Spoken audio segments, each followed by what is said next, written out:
خۆشەویستەکانم ئێستا دوو کەسمان هەیە بە یەکەوە لە یەثریبە بانگەوازەکەن ئەسعەدی کوڕی زورارە کە بە تەجروبەکەی کە خۆی خەڵکی یەثریبە و مصعبی کوڕی عومەیر بە علم و زانستەکەی ئەسعەد شوێنێک نامێنێ لە یەثریبە مصعب نەبا ئەیباتە ماڵەکان ئەیباتە شوێن کۆبوونەوەکان ئەیباتە شوێنی ئیش و کاسبی خەڵکی ئەیباتە بازار لە هەر شوێنێکە مەجال هەبێ ئەیباتە ئەو شوێنە و لەوێ مصعبیش بانگی خەڵکیەکە بۆ لای ئیسلام و ئیسلامیان عەرزەکە و قورئانیان بەسەر ئاخوێنێتەوە و جوانەکانی ئیسلامە خاتە بەرچاویان خەڵکیەک لە گەنجان بە تایبەتی و خەڵکانی تر زوو ئیستیجابەیان ئەبێ و دێنە ناو ئیسلامەوە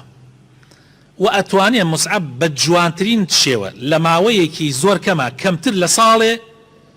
ماڵێک نەمێنێ بنەماڵەیەک نەمێنێ لە مەدینە ئەم نەتوانێ ئیسلام بواتە ناوی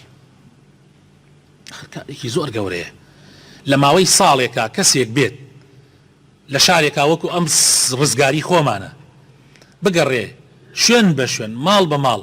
و بتوانێ ما هەموو ماڵێک کەسێکی تیا بچێنێ یعنی بتوانێت بەرهەمێکی ئەم ئیسلامە بواتە ناو کشت ماڵێکەوە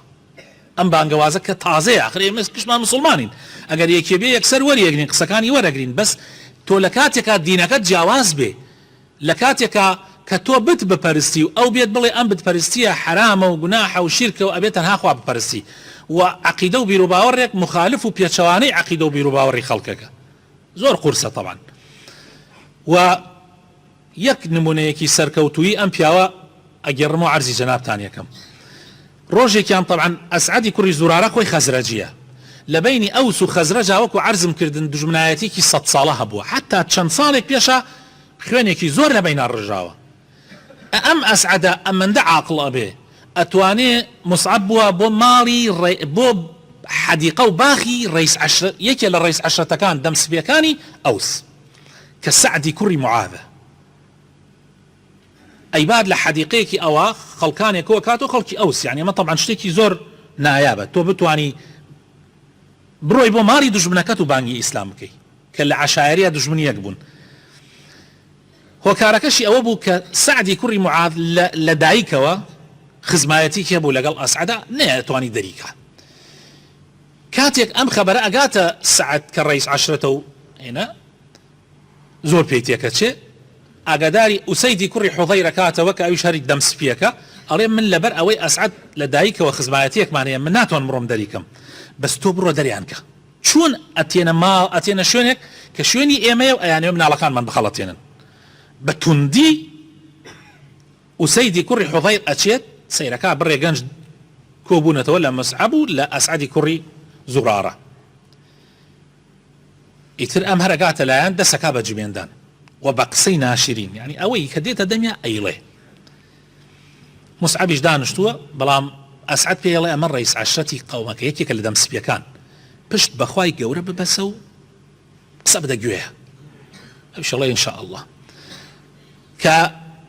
ئوسەید تووڕە ئەبێ و دەسەکا بە قسەکردن و جوێندان ئەمان هیچ قسە ناکەن تا ئەو قسەکانی تەواوەکە دوایی مصعبە فەرمێ ئەی پیاوی بەڕێز تۆ ئەتوانی گوێ لە قسەکانمان بگری ئەگەر قسەکانمانت بەدڵ بوو ئەوە خێر عەلا خێر ئەگەر قسەکانیشمان بەدڵ نەبوو ئەوە ئێمە خۆمان دەرەچین پێویستی بە تووڕەبوون و جوێندان نییە ئەوشەڵێ وەڵا قسەیەکی تەخ دائنشێ گوێگرێت لە ماوەیەکی زۆر کەمە هەندێ باسی بۆ کا و هەندێ قورئان ئەخوێنێتە سەریا ئەڵێن پێش ئەوەی یەک قسە لە دەمی دەرچێت لە دەم چاویا هەستمان کرد ئەم پیاوە گۆڕە هەر بە دەم چاویا هەستمان کرد گۆڕە قورئانەکە تەواو بوو وتی واللهی ئەمە قسەیەکی زۆر جوانە زیاترم بۆ بخوێن هەندێکیان بۆی خوێندەوە دوایەوە فەرمووی ئوسەید فەرمووی بە چی شتێک يعني چی بڵێ ئەبی بە مسلمان يعني ئەبی ئەتێتە ناو ئەم دینەوە ئەویش فەرمووی خۆت ئەشۆی پاشان نوێژەکەی هەڵسا خۆی شۆرد و پاشان فێری نوێژیان کرد نوێژی کرد و بوو بە مسلمان تۆ سیر کە براینە سیر يعني ڕئیس عەشرەتەکانی جاران بە تایبەت ئەم پیاوە و سەعدی کوڕی معاذیش کە لە دوای ئەوە دێت یەکسەر بە هەمان شێوە لەو شوێنە شایەتمان دێنەوە بێتە مسلمان بە بیستنی چەند کەلیمەیەکی حەق ئەوانە بەڕاستی ڕئیس ئەشرەتی حەقن، ئەوانە بەرپرسیەکی ڕاستەقینەن، دوور لە تەکەبور، دوور لە فیزلی، و کاتێک قسەی حەق ئەبیسن یەکسەر وەرێگرن و پرس بە کەس ناکەن، یەکسەر ئەبن بە موسڵمان. و ئەو دوو پیاوە کە سعدی کوڕی معاذە و سەیدی بنی حوضەیر ئەبن بە گەورەترین پاڵپشتی مسعەبی کوڕی عومەیر لە مەدینە لە یەثریب، وەکو چۆن حەمزە و عومەر لە مەکە بوون بە پاڵپشتی پێغەمبەر صلی الله عليه وسلم، ئەو دوو پیاوە ئەبن بە پاڵپشتی مسعەب و ئەبنە سەبەبێک کە لە ماوەی کەمتر لە ساڵێکە یعنی مسلمان ئەمەندە زۆرە بێ لە مەدینە